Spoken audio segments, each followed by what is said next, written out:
So here it is, the start of August. It's a time of year where like everything at the farmer's market and all of the good summer produce is sort of at its peak. Last August, we sort of spent the whole month talking about tomatoes. And I think I'll do some of that tomato stuff again this August. Another thing that's perfect is corn.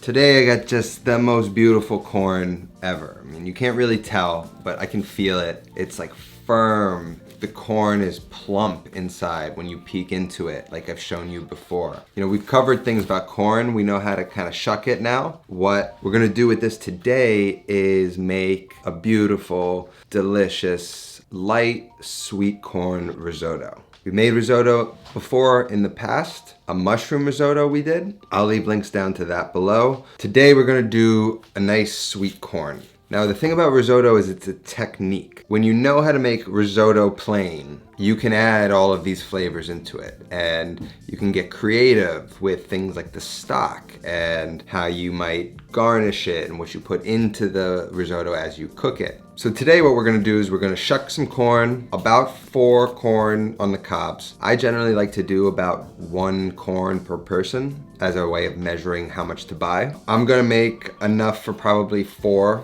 and what you can do if you have leftovers, always make them into like risotto balls or like little fritters, especially with this. Corn risotto balls sort of make me get a vibe of like a corn fritter, which is also a nice thing in the summer. So you could do that as leftovers, but we're gonna just make like sort of a regular batch, which is always a cup of risotto for me. And as we said, risotto is that arborio rice, it's called. It's a short grain rice. This has a lot of starch, and that's gonna create that creaminess in this risotto without the need for us to add cream. So once I cut this off the stalk, then I'm going to take the cobs. I'm gonna fortify a simple store-bought vegetable stock with this corn flavor. All of that corn milk and flavor sits in that corn stalk. So by using those, we're gonna get extra corn flavor built in throughout this dish. And I just have about 4 cups of just regular old organic store-bought vegetable stock. This is gonna go on the stove. We're gonna get this hot. We're gonna infuse it. And this is gonna be the thing we ladle into our risotto, a ladle at a time throughout the cooking process. So this is going on the stove. I'm just gonna sort of get this hot now for when I'm ready to throw the corn kernels in. Then we just have an onion, which is standard in risotto, and then garlic, which isn't always standard, but I like the flavor of garlic with corn, so I figured I'm going to add it. I'm just gonna grate it in with a microplane like you've seen me do, and that's just gonna hopefully sort of melt and sort of infuse into the rice a little bit better. And then we're gonna chop the onion up fine. Then we've got butter, which I'm gonna keep in the fridge cold so I can add it cold when I'm ready. And then some Parmesan cheese that I've already grated. So you've got about ½ cup to a cup. Just eyeball it depending on how much cheese. You can use less, you can use more. Not a real strict rule here. And you need some nice white wine. I went with a dry Pinot Grigio. Just go into the store, tell the person you're making risotto, you're cooking with it. You need a nice dry, relatively cheap bottle of wine that you could also drink. So it should be good, and that's good. I mean, do what you can to find a pretty decent drinkable white wine in the $10 range, $10 to $12 range. And then, you know, I get a lot of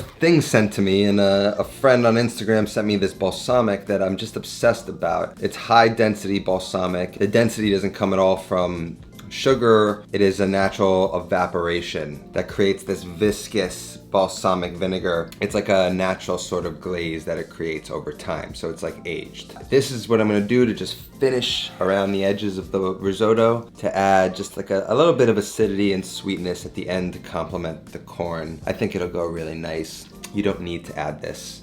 That's all the stuff. We just gotta cut that onion, deal with this corn, and then a lot of this stuff's gonna happen over on the stove.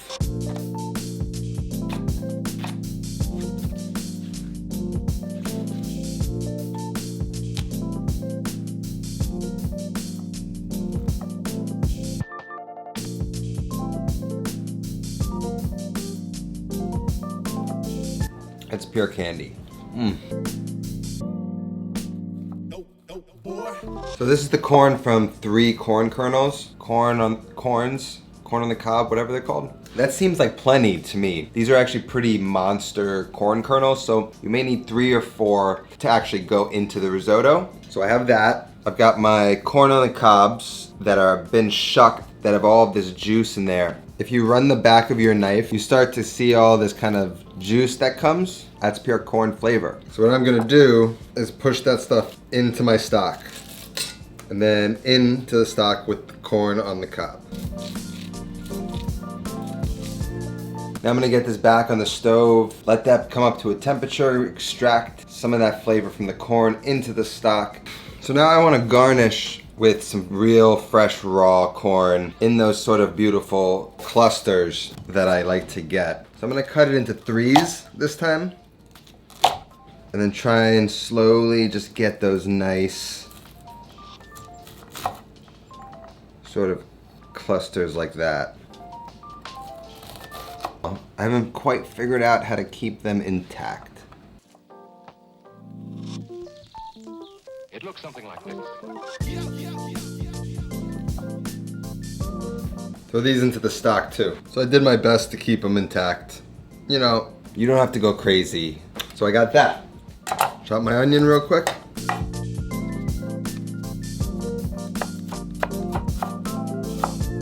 That's 1/2 of an onion, of a small onion. And to me, that's gonna be plenty. You don't want it to be like 50% onion. You want just that onion flavor. So I'm gonna hold off on that other end. So here we have most of our mise en place. We've got our vegetables, we've got our rice, our wine, our corn. It's gonna go into and cook with the risotto about halfway through the cooking process. So it's gonna sort of be lightly cooked, still have a little plumpness of it, but get that flavor in the risotto. And then some Parmesan cheese that we're gonna finish it with, along with some cold butter that's in the refrigerator. I'm gonna start it off with some olive oil. Cook the onions, the garlic, sweat that out, don't really brown it. Then we're gonna add the rice into it. Toast the rice until the edges of the rice start to get a little translucent. Then we're gonna add the wine. We're gonna cook that wine till it sort of reduces down and all the alcohol is gone and we still just have that flavor. At that point, we're just gonna start to slowly ladle in that corn vegetable stock that we have on the stove. Very slowly, one at a time. And we're gonna do that until the rice cooks. We're gonna taste it. Then we're gonna add butter. We're gonna add the Parmesan and we're basically there. So that's it. Let's go over. Let's get this done.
It looks something like this.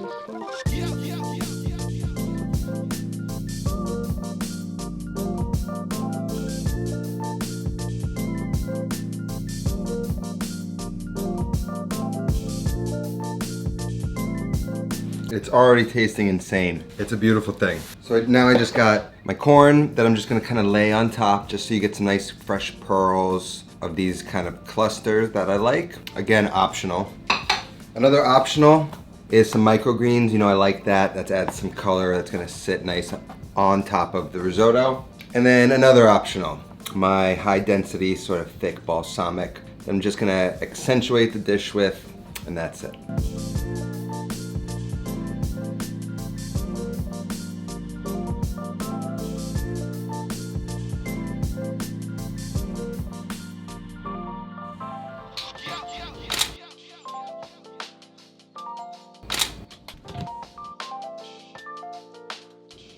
It's so luxurious. So it's like a dichotomy, right? You have this rich creaminess of the risotto, that butter, all that stock and creaminess and starch, and then you have these fresh pops of the corn. The corn is sweet, the balsamic has a little sweetness, brings a little acidity.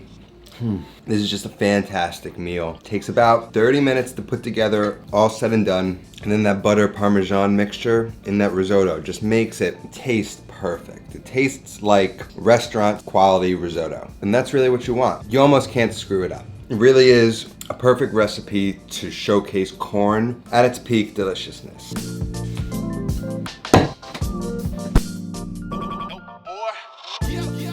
Maybe next episode we'll turn them into some risotto balls. I don't know. Kind of feeling it because I'm getting a corn fritter vibe and I think it'll just work nice. Maybe we will, maybe we won't. You're gonna have to wait and see. Thank you to all my patrons scrolling up and down the screen right now. Appreciate all of you, appreciate everyone who watches. That's all that I have today. Thanks for watching. I'll see you next time. Until then, take care of yourself and go feed yourself.